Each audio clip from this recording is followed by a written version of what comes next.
Your kind doesn't belong in a place of worship. The words hung in the cool air of St. Catherine's Church like incense that wouldn't dissipate. Rachel Torres knelt motionless in the third pew from the back, her hands folded around something small and heavy, a folded flag, pressed tight against her palms, the fabric worn soft from 17 years of being touched in the dark. The fluorescent work lights overhead, a recent addition that the pastor had installed to deter the homeless, hummed their low, relentless frequency. Antiseptic and old stone. That was the smell of this place now. Not candle wax anymore. Not faith. She didn't flinch when Pastor Vincent Carrow's shadow crossed her pew. She'd felt it coming the moment his shoes hit the tile floor 6 rows back. Footsteps like a man walking to his own coronation, heel strike deliberate, expensive soles announcing his importance before his voice ever did. "You need to leave," Carrow said. His voice had the texture of velvet wrapped around a blade. "This is a sanctuary. A place of reverence." "And you," he paused, letting the silence do the work his words couldn't. "You bring the problems from that clinic into God's house. The free clinic. With your temporary credentials and your uniforms and your—" "I'm praying," Rachel said. 43 years old. Hands that had held a man's heart while it beat outside his chest. Hands that had watched a child take her last breath on a stretcher in Ramadi while the world came apart in muzzle flashes and diesel smoke. Those same hands held the flag steady. "Not here," Carrow said. His face had the waxy sheen of someone who'd spent the last 30 minutes checking his reflection in the church windows. "You work at St. Michael's as a temporary staff nurse. You're not even full-time. Your contract. You don't have a permanent home anywhere, which means you have no business finding one here either. This church serves people of substance. People with roots in this community." Rachel lifted her eyes to meet his. Not angry. Not defensive. The kind of calm that comes from having already survived the worst thing a person can survive twice. Once in the desert. Once in her own house. "I knew someone from there," she said quietly. "From this church." She volunteered at the clinic for 6 years. Her name was Sarah Chen. She was 24 years old. Rachel's voice didn't rise. It didn't crack. "She works 72-hour weeks treating people you wouldn't have let through that front door. People you called undesirable. One of them gave her tuberculosis. She died 3 weeks after they diagnosed it. I held her hand when she stopped breathing. And last week, I brought her ashes here because she asked to be scattered in the garden." Carrow's face had gone the color of old wax. "I'm saying goodbye," Rachel continued, standing slowly, the flag moving from her hands to her bag in one fluid motion that made the Reverend step back. "To her. To you. To the idea that this place still means anything." She walked past him toward the exit, her shoes making soft sounds against the stone floor. 1 step. 2. 3. The kind of gait that belonged to someone who'd learned to move through spaces where sound could get you killed. Carrow didn't follow. He stood in the aisle, mouth open, the words trapped somewhere behind his teeth.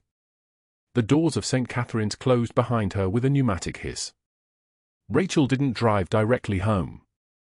She stopped at Cheeseman Park first, found a bench facing east toward the mountains, and opened her work bag. Inside, beneath the folded flag, was a photo printed on standard 8 by 10 glossy paper. 12 soldiers in digital camouflage, weapons held low, standing in front of a Humvee that had seen better days. The photo was dated 2015. Ramadi. One of the soldiers in the center of the frame had her arm around the shoulders of a younger woman with dark eyes and a smile that took up half her face. Sarah Chen. Before. When she'd thought volunteering would change the world instead of just breaking it a little slower. The other photos Rachel kept at home, in a lockbox in the back of her bedroom closet, were classified. Or had been. Or still were, depending on who you asked and whether that person had the right clearance level. The army had been very specific about those 11 years ago. Disappear. Use an assumed name. The operation in Ramadi had gone sideways in ways that required classification levels even other people in the army didn't have access to. The convoy had been ambushed. The decisions made that day, decisions that had saved lives and ended others, those couldn't exist in any official record. Captain Rachel Torres had been erased. In her place was Rachel T., temporary staff nurse, rotating assignment contracts, no permanent address, no next of kin listed, no emergency contact who could be reached during operational hours. No one asked questions about gaps in employment records when you took contracts at understaffed hospitals in Colorado. No one asked about missing references from military service. No one asked why a 43-year-old woman with hands steady enough to perform field thoracotomies only worked as temporary nursing staff in free clinics and hospital overflow units. The sun was dropping fast toward the mountains. The light had that amber quality it got in late afternoon, the kind of light that made the world look like it was burning slowly. Rachel folded the photo carefully and slid it back into her bag, next to the flag that had covered Sarah's casket. At home, Miguel was waiting. Her son. 17 years old, lanky in the way of kids still growing into their bones, all elbows and the promise of height he hadn't earned yet. He was on the couch with his laptop, which meant he was supposed to be doing homework but was instead scrolling through something on his phone with the intensity of someone looking for evidence. "How was work?" he asked without looking up. "Quiet," Rachel said. She hung her jacket on the hook by the door. The hospital bag went next to it, the flag stayed inside. Miguel didn't need to know about the flag. Didn't need to know about Sarah Chen or the clinic or the prayer that hadn't been answered because she'd stopped believing anyone was listening a long time ago. "Mom, you know that thing you said about Aunt Sarah? How she died?" Rachel's hands went still. "Yes. I looked it up. There's nothing. No obituary. No death certificate. No news article. Nothing. Which is weird, right? Because people die and someone writes about it. But she's just gone.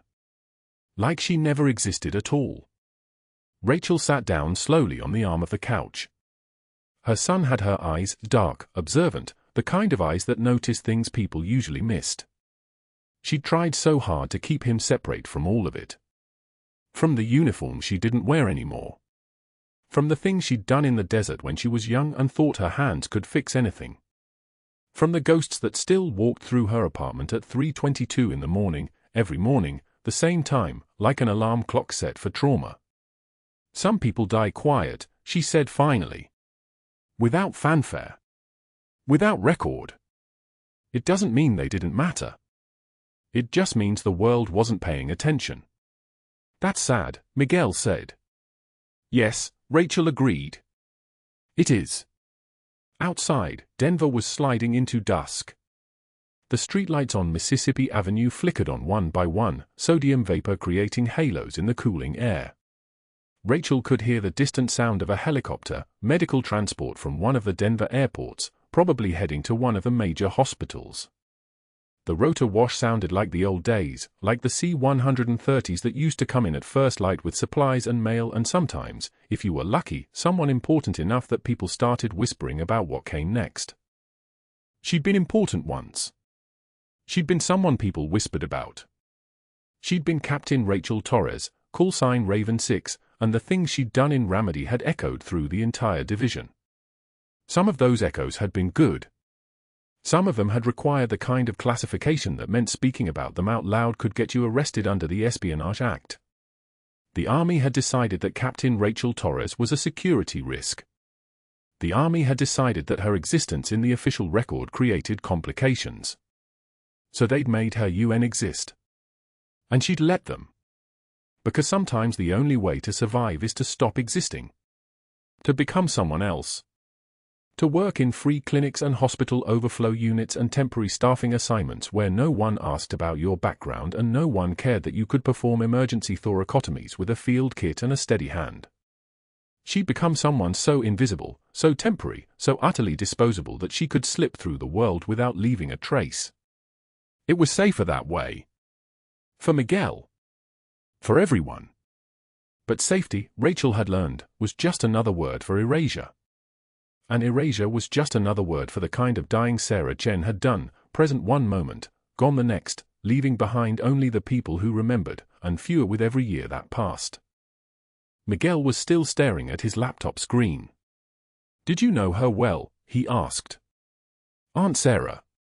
Rachel stood. She moved to the kitchen window and looked out at the darkening street. Somewhere in Denver, a motorcycle accelerated too fast.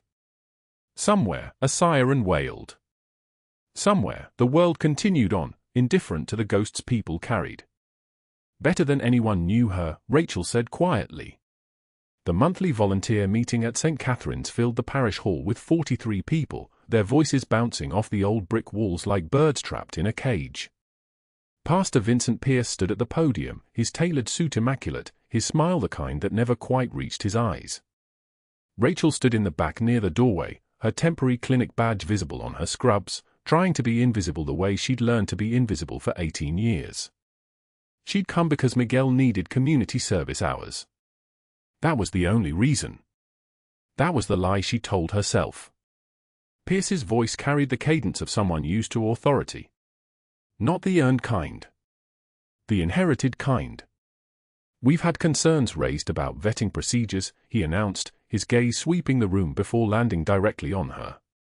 "Specifically regarding unvetted outsiders from the temporary clinic staff who volunteer at our facility." The words landed soft as a knife. The room shifted. Heads turned. She watched the faces, some uncomfortable, some eager to see where this was going. She'd seen this before in different uniforms, different languages, same hierarchy. "We need to ask ourselves whether someone without proper institutional credentials should be trusted in our spiritual sanctuary."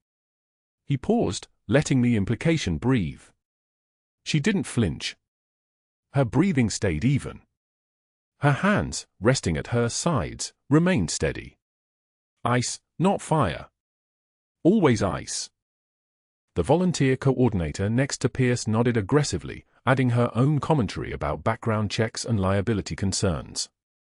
2 other parishioners joined in with murmurs of agreement. This was how it worked: the predator made the first strike, and the pack followed. Rachel had watched similar dynamics play out in forward operating bases when junior officers sensed weakness in a commander. The difference was that in Ramadi she would have responded by saving their lives anyway. Here, she simply listened with a cold, flat stare that seemed to make Pierce uncomfortable, though he kept talking. His jaw tightened slightly. He wasn't used to people who didn't react. "The clinic staff are here to serve," Pierce continued, his tone becoming almost patronizing, "but we must remember that temporary solutions often bring temporary problems." He smiled at his own wordplay. The room dutifully chuckled. Rachel's eyes remained fixed on him, colorless as winter dawn. When he finally finished his performance and moved on to discussing the upcoming Christmas fundraiser, a gala for the Archdiocese donors worth $347,000, she waited. She always waited. Patience was the most dangerous weapon. Time was the longest kill. Later, near the vending machine in the parish hall's corner, Rachel stood holding exact change, 2 quarters, 2 dimes, 2 nickels, waiting for the sprite to drop. The machine hummed its tired mechanical song.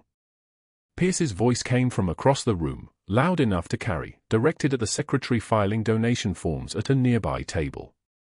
"Temps like her are why we need better background checks. One incident, one mistake, and the diocese faces liability she couldn't possibly afford to cover. Her kind shouldn't have access to vulnerable parishioners." The words were crafted carefully, not quite an accusation, which would require evidence. Just enough doubt, just enough insinuation. Death by 1,000 forms.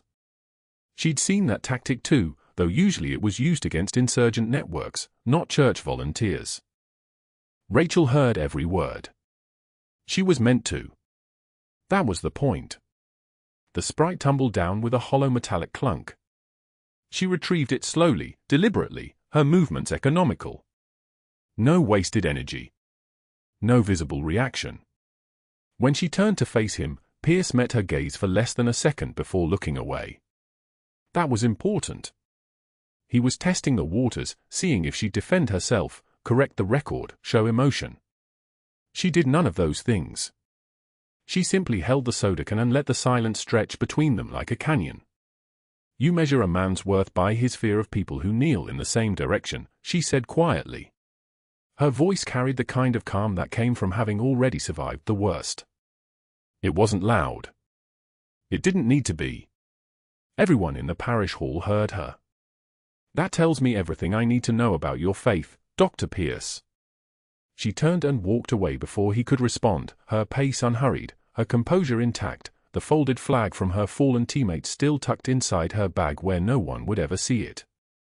Behind her, the room went silent. Pierce's face darkened. She heard the secretary's pen stop moving against the paper. 2 days later, the Friday morning light filtered through the parish hall windows at 7:38 a.m., and Rachel was restocking supplies on the volunteer shelf when Bernard Halloway arrived. He was 71 years old, retired Army combat medic, the kind of man whose hands had held the same kinds of wounds hers had. His eyes were a particular shade of blue that only came from looking at things most people never did. He complained of chest tightness while carrying a box of donated supplies toward the storage room. Nothing dramatic. Just a tightness. She guided him to a chair. She didn't announce what she was doing. She simply moved, her hands finding the exact landmarks on his sternum without hesitation, her fingers checking for distension in his neck veins, her eyes reading his breathing pattern before she asked him a single question. For seconds. That was all it took. His O2 saturation was dropping on the pulse oximeter from the first aid station. 89%. Below normal. Her hands were already moving, already knowing the physics of pneumothorax, already reading the subtle signs in his skin tone that indicated his lung was collapsing. "Breathe slow," she told him. "In through your nose. Out through your mouth." Halloway watched her work, his eyes widening slightly. She was conducting a physical exam that should have required a doctor. She was doing it with the kind of precision that belonged in a trauma bay at 0300 hours, not a church parish hall at 0738 in the morning. When she finished, stepping back with his vitals stabilized, he looked at her with recognition, not of her face, but of something deeper. The knowledge. The certainty. The hands that had held lives together. "That's not civilian training," he whispered. "Where do you serve?" Rachel didn't answer. She simply called 911 and reported chest pain with suspected pneumothorax to the dispatcher. Halloway needed St. Michael's Cardiac Center, and the paramedics would be here in 8 minutes. She'd already bought him time. That was the only answer he was getting. Sunday morning light filtered through the stained glass at St. Catherine's, turning the sanctuary into a cathedral of fractured color. Rachel knelt in the third pew, the folded flag tucked inside her nurse's bag at her feet. 2 weeks of sanctuary. 2 weeks of silence before the prayers, after the hymns, in the space where Pastor Pierce couldn't follow with his clipboard and his whispered complaints to the board. The organ was playing something baroque and climbing when the elderly man collapsed.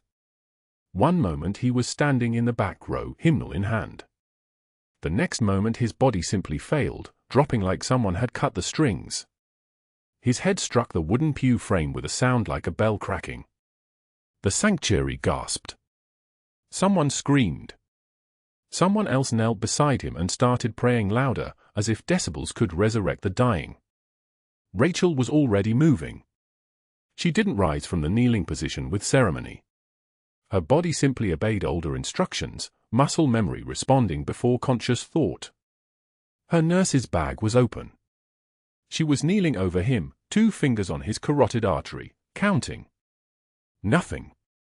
No pulse. No blood moving beneath the paper-thin skin.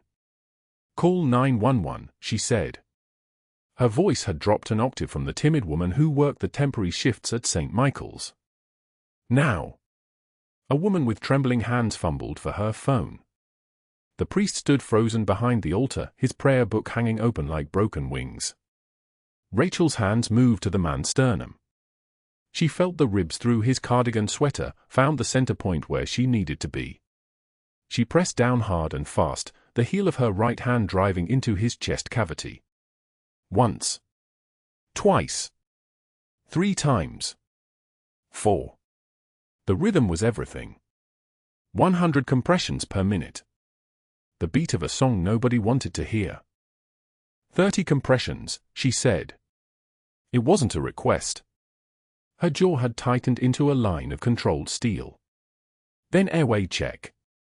Behind her, a voice said, "I'll take it." She didn't look up. Didn't hesitate. The man who stepped forward wore the bearing of someone who had held lives in his hands before, who understood the language of emergency medicine the way normal people understood breathing. He was in his 70s, maybe 80, with a kind of weathered face that had seen continents change shape. His hands were marked with the pale ghosts of old scars. His name was Holloway. He was a retired combat medic from the 3rd Battalion, 5th Marines. He had been coming to St. Catherine's for 3 years because the morning service was quiet and the priest didn't ask questions about his insomnia. He knelt opposite her across the man's body. "Airway," Rachel said. Holloway tilted the man's head back. Checked for obstructions. Nodded once. Rachel continued the compressions. 30 more. Her hands were precise machines, her breathing controlled. No rush. No panic. Just data and pressure and time. She counted in her mind. 1, 2, 3. Push, push, push.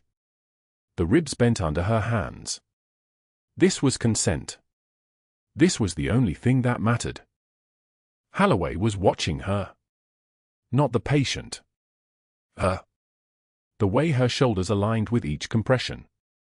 The angle of her hands. The fact that she wasn't counting aloud like a civilian.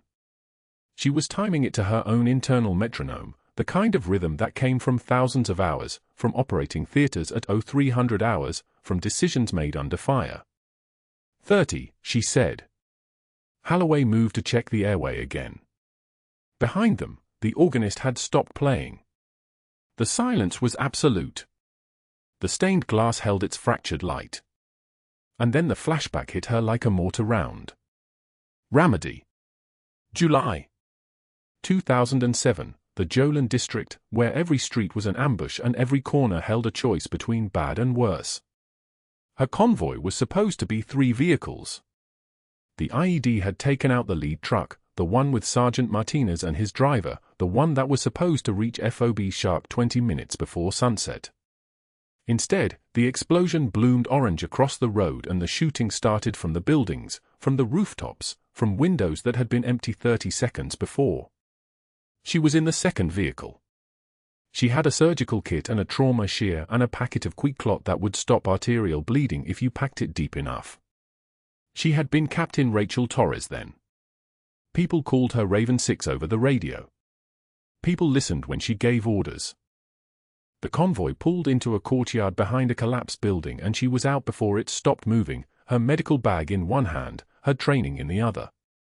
There was a sergeant with his left leg separated at the knee.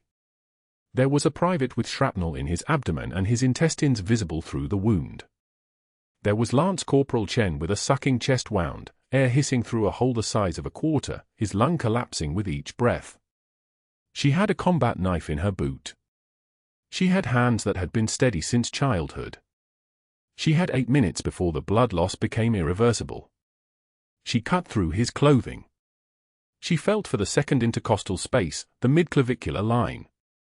She pressed the knife in at an angle, felt the ribs separate, felt the hiss of trapped air escaping like a scream. The lung re-inflated. Chen's eyes opened. His breathing caught. His color shifted from gray toward something resembling human. They got him to the medical tent. She turned to the next soldier.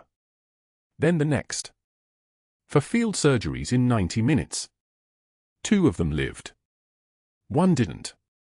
1 would spend the rest of his life in a wheelchair, paralyzed from the waist down, and his mother would thank Rachel in a letter 3 years later and Rachel would read it exactly once before putting it away. Rachel. Holloway's voice was sharp. Professional. Airway check. The sanctuary crashed back into existence. The patient's ribs were still under her hands. The compressions continued. 1, 2, 3, 4. Her breathing was controlled. Her hands were steady as surgical lasers. The flashback had lasted maybe 3 seconds. Nobody had noticed. Nobody had seen the moment where she was 2 people at once, 2 times at once, 2 versions of herself occupying the same body. "I have him," Holloway said. She understood. She tilted the man's head back and Holloway was checking for breath, for air exchange, for the signs that a human being was still occupying the space behind those closed eyes. The door to the sanctuary was opening. Someone had called 911. She could hear a siren in the distance, still blocks away. "Compressions," she said. "Continue." She moved her hands back to his sternum. Press down. Felt the cage of his ribs, the fragile architecture of his skeleton, the fact that keeping him alive required destroying his body in calculated ways. The bruising would be spectacular. The broken ribs were inevitable. The alternative was a corpse in the sanctuary, and that was not an option. ETA 8 minutes, someone called out. A voice with a radio. Security, maybe. A police officer responding to the 911 call made from the parking lot. 8 minutes. The man's oxygen saturation was dropping.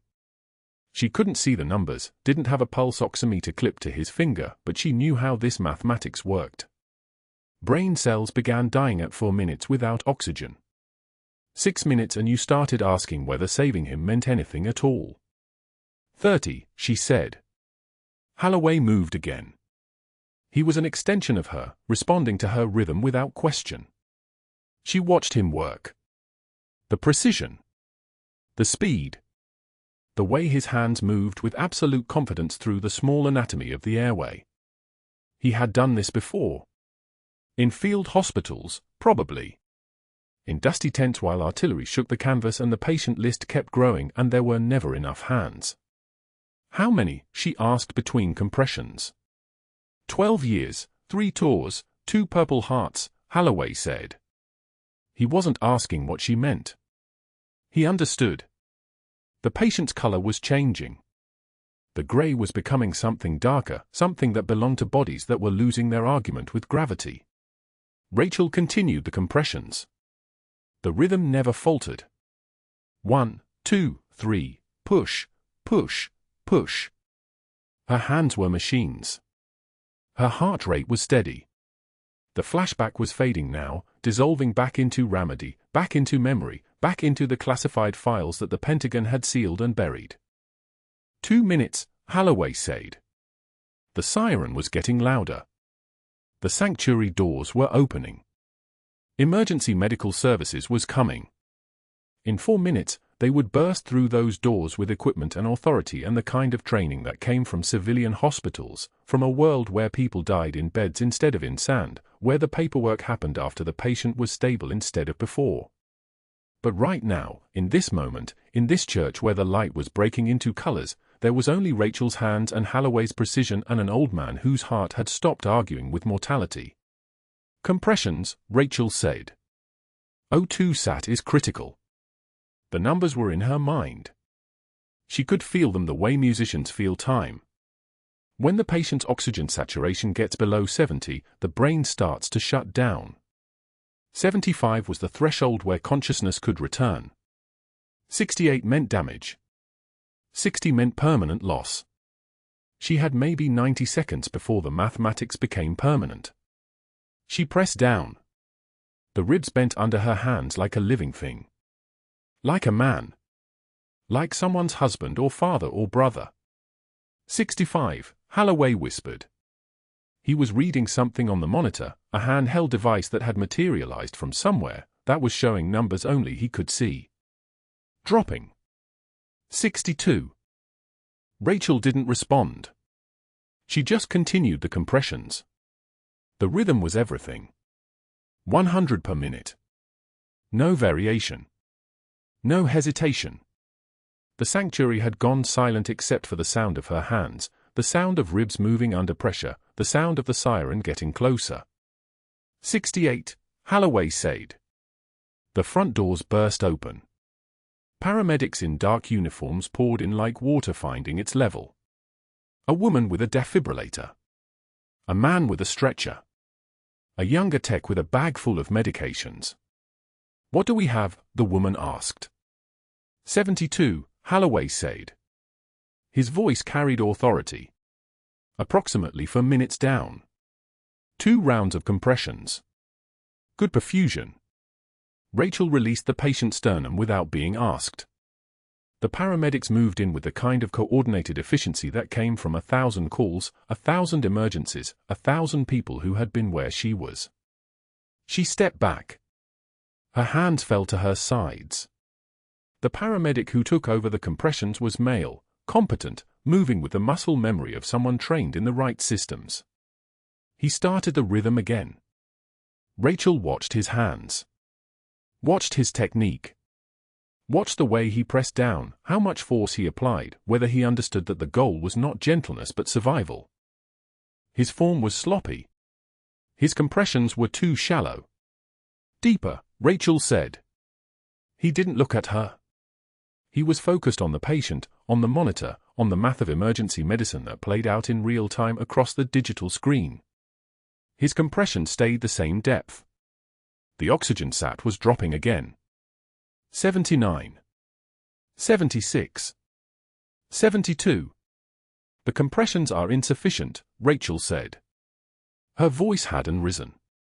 Her tone was clinical, the way a superior officer sounds when correcting a junior enlisted. "You're not reaching the bottom of the sternum." The paramedic glanced at her. Took in her appearance. A woman in civilian clothes covered in the elderly man's cardiac arrest sweat. A woman who looked like she belonged in a church, not in an emergency medicine tent. "We have this," he said. 70. 68. 65. Rachel didn't move. Didn't argue. Didn't try to convince him. She just stood there with her hands empty, watching the oxygen numbers drop like a timer counting down to permanent damage. She had been Captain Rachel Torres once. People had died when she gave the wrong order. People had lived when she gave the right one. The paramedic continued his shallow compressions. Holloway was watching her face. The younger paramedic said. He was gesturing toward the sanctuary door, toward the waiting ambulance. "We need to move." Rachel stepped back. Let them work. Let them make their decisions. Let them live with the mathematics that would unfold in the hospital, in the emergency department, in the rooms where people either came back or didn't. But as they wheeled the stretcher out, Holloway held her eye for exactly 3 seconds. Long enough to communicate something that didn't need words. Long enough to say, "I know what you are. I know what that was. I know what those hands can do." And that was the moment the real problem began. The old man's hand closed around her wrist like a vice, his weathered fingers pressing into her skin with a strength that didn't match his hospital bed pallor. His eyes locked onto hers and something shifted in his expression, recognition, the kind that comes from seeing someone move through a space where death was breathing down your neck. Holloway opened his mouth to speak, but the monitors around him began to shriek. Asystole. Flat line. The heart had stopped again. Rachel's hands moved before thought could catch up. She didn't ask permission. Muscle memory took over, the kind of memory that lived in tendons and bone, in the deep architecture of someone who had held lives together under fire. The communion wine sat on the small prayer table beside Holloway's bed, untouched from morning service. She grabbed the bottle, her fingers finding the pocket knife clipped to her scrub pocket, the one she kept for the moments when instruments weren't available and speed was the only mercy that mattered. The blade glinted under the fluorescent lights as she opened it, and she poured the wine across the steel, watching it run like baptism, like purification, like the only sterilization available in a church that had just become an operating theater. The room filled with gasps. A woman in the back row stood, hand over her mouth.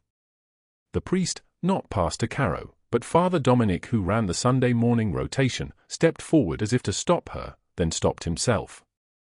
Something in Rachel's posture made people hesitate. There was authority there, carved into the way she moved, the way her eyes had gone completely empty of emotion, focused only on the problem her hands were solving. She didn't ask for help. She didn't explain what she was doing or why. She just moved to Holloway's chest, found the landmarks with her fingertips, the second intercostal space, mid-clavicular line, and pressed the blade through skin with the kind of precision that comes from having done this before while mortar rounds fell around her. The knife went in clean.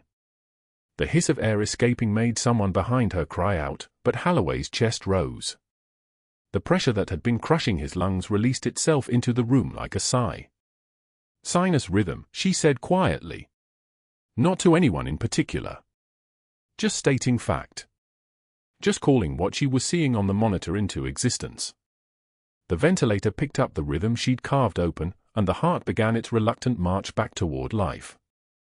The room went dead silent. Not the comfortable silence of prayer. The shocked silence of people who had just watched someone do something they'd been trained their entire lives to believe was impossible in a place like this, in a moment like this, by a person who wore a temporary badge and worked the graveyard shifts that nobody else wanted. Paramedics arrived 6 minutes later. Not the same ones as before. These had the kind of presence that came with experience. They moved around Rachel like she was furniture, like she wasn't even there, which was exactly how she'd positioned herself. Chest tube kit, sealed with pressure dressing. They loaded Holloway onto the stretcher with the efficient choreography of people who'd done this 1,000 times, and as they wheeled him toward the ER bay, his hand reached out toward her. She didn't take it. Instead, she stepped back into the shadows of the sanctuary, her work done, her presence already beginning to disappear like it had never been there at all. The knife sat on the table where she'd left it, the blade catching light. She picked it up, rinsed it in the bathroom sink using paper towels, and clipped it back to her pocket. Her scrubs had blood on them. Not much. Just enough to matter. By the time she walked out of St. Catherine's, Pastor Carrow was already making calls. The documentation began at 3:56 a.m. Formal complaint filed with the church board, citing liability exposure and unauthorized medical practice by unlicensed personnel. Complaint filed with the Colorado State Board of Nursing, allegation of practicing medicine without a license. Insurance waiver violation. Breach of church safety protocol. Each form was meticulously filed, each allegation carefully worded to suggest not malice but concern, the kind of concern that came from someone who understood that the paper trail was more powerful than the accusation. Let the facts speak for themselves. Let the bureaucracy do the work. Dr. Pierce, the hospital administrator, received the complaint file at 6:22 a.m. and began reading it over his coffee. His expression never changed, but his hand moved to his phone. By 8:15 a.m., Rachel was being called to his office. She didn't fight it. She didn't call the nurses' union rep or ask for representation.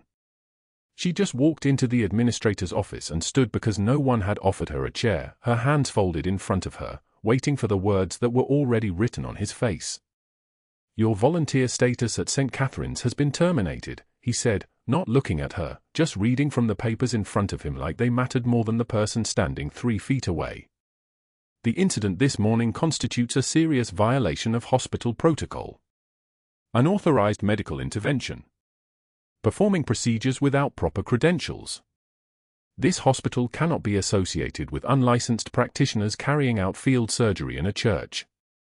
He looked up then, and there was something close to satisfaction in his eyes. Not anger. Satisfaction. The kind that comes from removing something that doesn't belong. "I'm going to need your badge. You're done here." Rachel reached up and unclipped the temporary credential from her pocket. The laminated card felt lighter than it should have, just plastic and a photo and a name that wasn't really hers anyway. She set it on his desk and turned to leave. She didn't defend herself. She didn't explain what had happened or why. She just accepted it like she'd accepted everything else, the way soldiers accept orders, the way people who've learned to disappear learn to stay that way. Her locker was in the basement. She cleared it in less than 4 minutes. The cracked mug from her first shift at a civilian hospital in Fort Collins. A dying succulent in a plastic pot that she'd kept meaning to throw away but never did. The photo, still in its protective sleeve, from Ramadi in 2009. 16 people standing in front of a convoy, the desert stretching endless behind them. She recognized every face. She could name every one of them, even the ones who'd stopped breathing. The cardboard box they gave her was the kind used for latex gloves, too small, flimsy at the corners. But it held everything. It always did. The rain started at 3:38 p.m., hitting the pavement in sheets like the sky was trying to wash something away. Rachel stood at the bus stop on South Santa Fe Drive, her cardboard box tucked against her chest, water running down her face and into her eyes. She didn't have anywhere to be. She'd already called her temporary agency and told them not to place her anywhere else. She'd already unplugged from the systems that kept her visible in the world. The bench was cold beneath her legs. Wet. She sat anyway because standing required energy she didn't have. The rain hammered the pavement around her feet, and she opened the box, careful to keep the photo dry. The succulent had begun to smell like decay, overwatered and underlit in the basement of a hospital where she'd spent the last 4 months trying to be invisible. She almost threw it away. Her hand actually lifted it over the trash bin beside the bus stop, her fingers ready to let go. But something stopped her. Not hope. She knew better than that. Not faith. That had burned away in Ramadi along with most of the people who'd been standing in that photograph. Something smaller.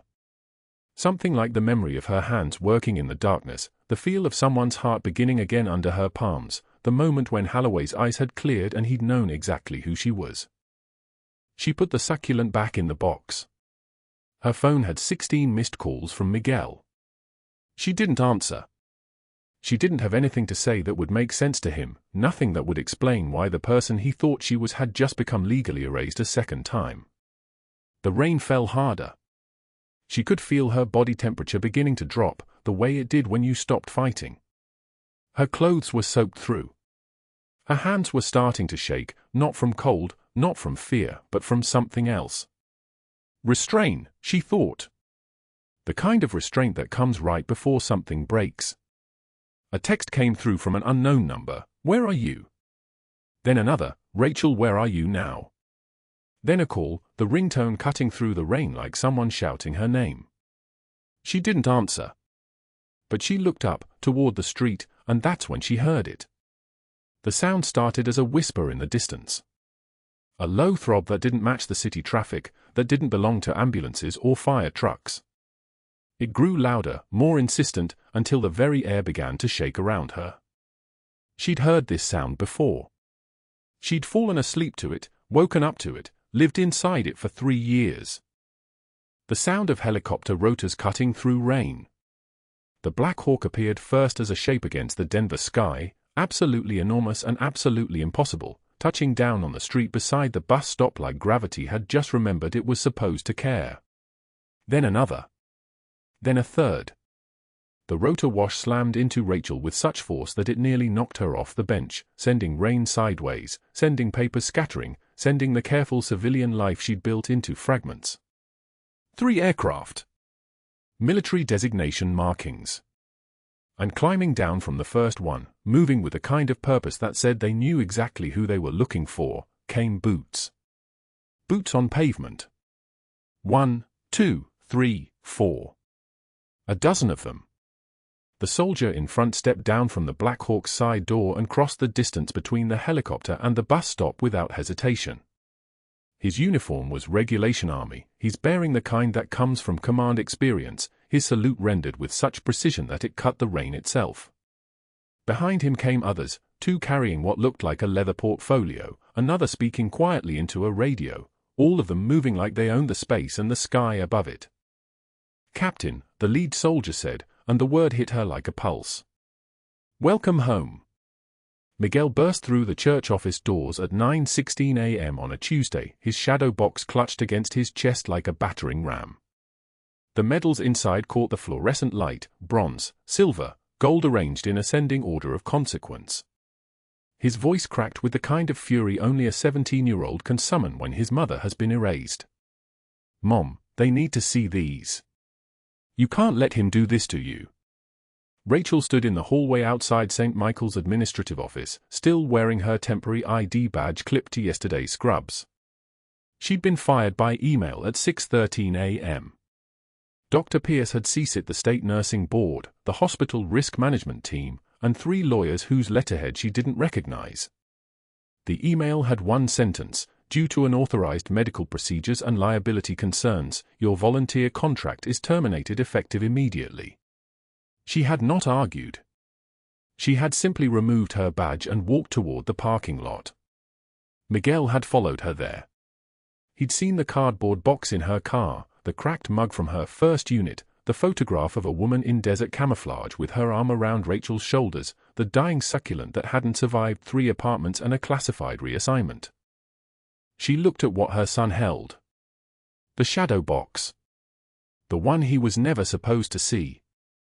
"Put that away," Rachel said quietly. "No."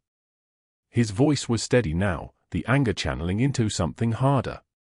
"A guy just died in the ICU because someone gave him a 50 microgram fentanyl drip instead of 5. The resident froze. The attending froze. And you know what happened? 2 orderlies called for you. They told me, they said Dr. Pierce told them to call security if you tried to come back." Security? For saving a life? You're not just a nurse, Mom. You're Miguel. A captain. A real one. From actual combat. And he fired you because you embarrassed him in front of. Enough. Her voice carried the weight of command, the kind that made people stop mid-breath. She hadn't used it in 2 years. The sound of it in her own ears felt like a violation, a window breaking on a life she'd sealed shut. Miguel held the shadow box out. Inside, under museum-quality glass, lay the order of rank. Bronze Star. Silver Star. Purple Heart from a sucking chest wound in Ramadi. Purple Heart from shrapnel that still lived in her left shoulder blade, metal slivers that set off airport scanners and reminded her every time it rained. "No," Rachel said again. But the doors to St. Michael's had not closed behind them. The elderly veteran from the emergency room, the man whose lungs she'd reinflated with a sterilized communion wine and a pocket knife, had heard Miguel's voice from his hospital bed 2 floors above. His name was Thomas Halloway. He'd been a combat medic for 3rd Battalion, 5th Marines, Dark Horse Company.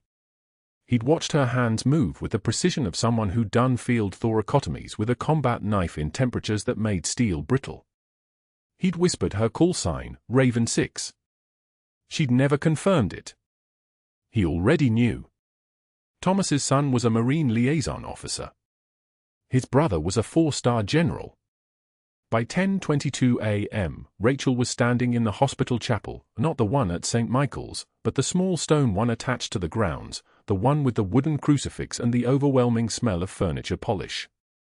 Thomas sat up in a wheelchair, rolled in from his ICU bed against medical advice. His son stood beside him, holding a tablet that displayed her Silver Star citation in full classified clearance. The Marine's voice was precise, military-trained, Captain Rachel Torres, for conspicuous gallantry during Operation Vigilant Resolve, Ramadi, when her convoy was ambushed by coordinated insurgent fire and she performed for field surgeries under direct fire conditions with limited supplies and no air support. Her actions directly resulted in the preservation of 16 lives. Citation signed by the then theater commander. Dr. Pierce had arrived by then, summoned by hospital administration, his face the color of old medical charts. "This is fabricated," he said. "Doctored documents. A nurse with temporary credentials doesn't have." The chapel doors opened. A 4-star general walked in uniform, every ribbon and star visible in the morning light that streamed through the stained glass. He was Thomas's brother, flown in from Fort Carson on a military transport because his nephew's entire squad, 8 soldiers, had been alive to come home because of one woman with a knife and knowledge that transcended civilian medicine. He saluted the medals Miguel still held. "Captain Torres saved 16 lives in that ambush," the general said. His voice carried the authority of someone who'd spent 40 years giving orders that shaped the world. "Including my nephew's entire squad. I've seen her service record. I've seen the ops reports. I've seen the names of every Marine she brought home. Dr. Pierce's mouth opened. Closed. Opened again like a fish pulled from water that had suddenly learned to recognize air as a threat. The hospital administrator, a woman named Patricia Kovac who'd signed Rachel's termination without reading the emails from the Pentagon, had brought a folder. Inside it was a classified briefing, declassified at the general's personal request, confirming Rachel Torres's code name, her unit designation, her service record. Every document bore the Department of Defense seal. Then the IT director walked in.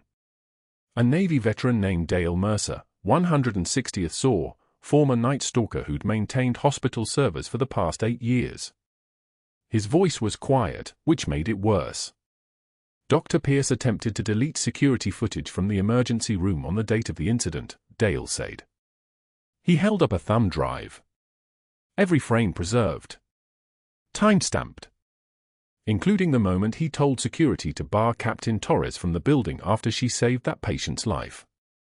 I've reported this to the FBI. They're en route. Should be here in approximately 12 minutes. The silence that followed was the kind that happens when a man realizes his career has ended, not gradually, not with warning, but in the space between one breath and the next. Dr. Pierce's hands trembled. Not from restraint. From recognition. He reached for the folder. Patricia pulled it back. Don't, she said. He reached anyway. His fingers found the papers, and for just a moment, he seemed to consider destroying them. Then boots sounded on tile. Multiple pairs. Federal agents don't move quietly.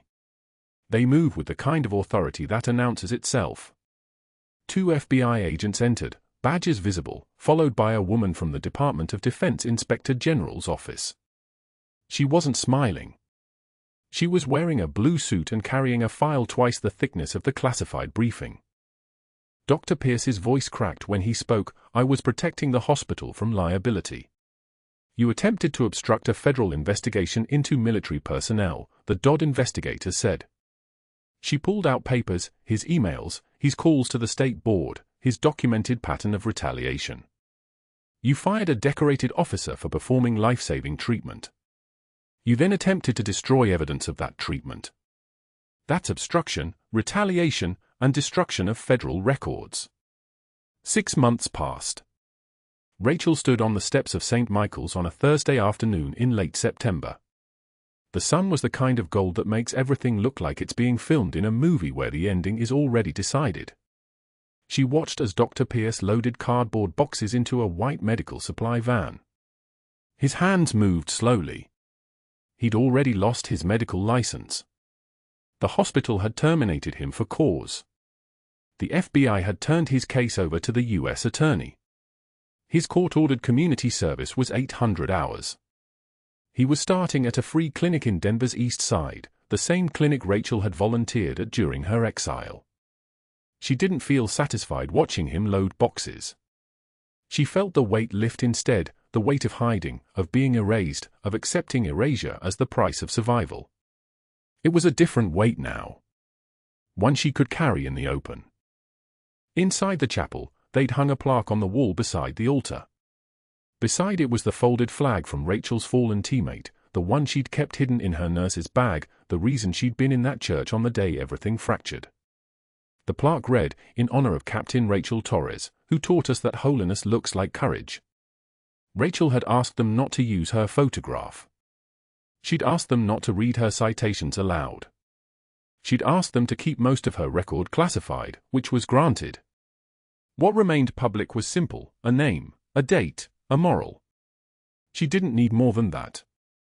2 weeks later, Rachel stood at the free clinic in a new set of scrubs, crisp blue ones without a temporary ID badge. Miguel had helped her fill out the paperwork for a real position, one with credentials published, one where her name appeared in the directory next to the title, Director of Trauma Services. But she wasn't sitting in an office.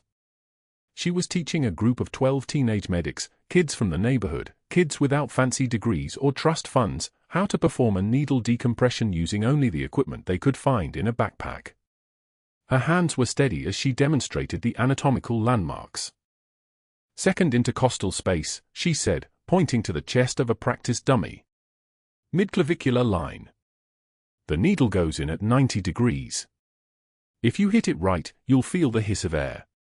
That's how you know you succeeded. That sound means you saved a life. One of the girls, maybe 16, with the same hard eyes Rachel remembered wearing, raised her hand. How do you know when to break protocol? When to do something that's not in the textbook? Rachel lowered the practice needle. She didn't smile. She simply held the girl's gaze. You learn by surviving, Rachel said. By watching people die when you follow the rules. By understanding that sometimes the system is designed by people who've never held a human being as they stop breathing. When that moment comes, you make the choice that lets you sleep. Not the choice that covers the hospital from liability. The choice that lets you sleep. The girl nodded slowly. She understood. The ones who've seen the worst often give the most. That evening, Rachel found a note pinned to the break room bulletin board at the free clinic. Handwritten. No signature. Coffee tomorrow? 7 a.m.? Before shift? She recognized the handwriting. Dale Mercer, the IT director, the Navy veteran who'd saved her by preserving the footage when everyone else was reaching for the delete button. She wrote back on the same note, fair warning. I'm not good company. The next morning, they sat in a coffee shop called Compass Rose, 2 blocks from the clinic. The barista, a woman with multiple piercings and kind eyes, made Rachel's usual order without asking. She'd begun to have a usual order. That was something. Dale didn't ask about her past. He didn't reference the general or the medals or the classified briefing. He simply talked about books he'd been reading, a hike he wanted to take in the Maroon Bells, whether the Broncos had any hope this season. Normal conversation. The kind that rebuilds a person who'd been erased. As she was leaving, the barista pressed a cup into her hands, a fresh cappuccino for the road. She'd written on the side, "You got this, Captain." Rachel held that cup and didn't cry. The trembling wasn't fear. It was the recognition of something she'd forgotten how to feel, the weight of being seen. Subscribe to watch more stories about the people who carry secrets that could change everything. Comment below, if you held Rachel's position, what would you have done differently?